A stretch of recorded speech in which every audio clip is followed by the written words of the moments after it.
George Russell accused of making a little point to Lewis Hamilton at Canadian Grand Prix.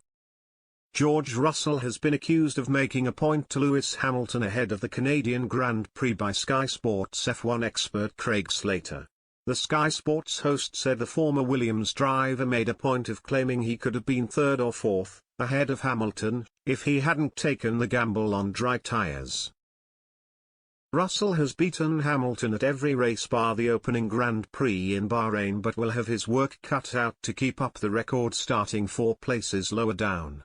Slater said, "I heard George Russell say, well, I could have been third or fourth if I hadn't taken the high-risk gamble on the dry tyres.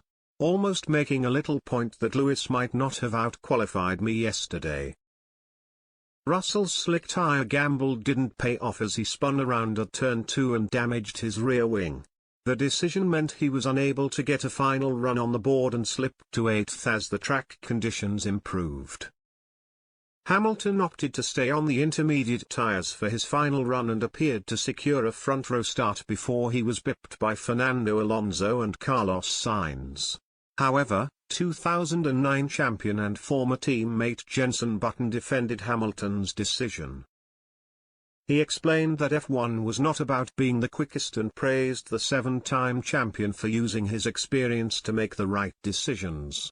Speaking on Sky Sports News, Button said, "The big thing is that inter-team rivalry. When you're not winning, that's all you have really. But you still have to work together to develop the car." Hamilton was slower than George all the way through the weekend, including qualifying up until that point. But it's not about just being the quickest, it's about making the right calls and the right strategy calls, and Lewis did that. His experience really showed in that situation. It was much too much of a gamble for George. When he put the slick tires on, I was looking at the track and thinking, really. Turn 1 and turn 2 were still completely wet. Russell defended his actions after the race, claiming he could have been in a really good place if he escaped turns 1 and 2 unscathed. He said, "High risk, high reward. I think it was literally just turn 1. Had that been as dry as other corners, we could have been in a really good place. But we've had worse qualifying this year in normal circumstances. P4, P3 would have been nice. I definitely had the pace to do that."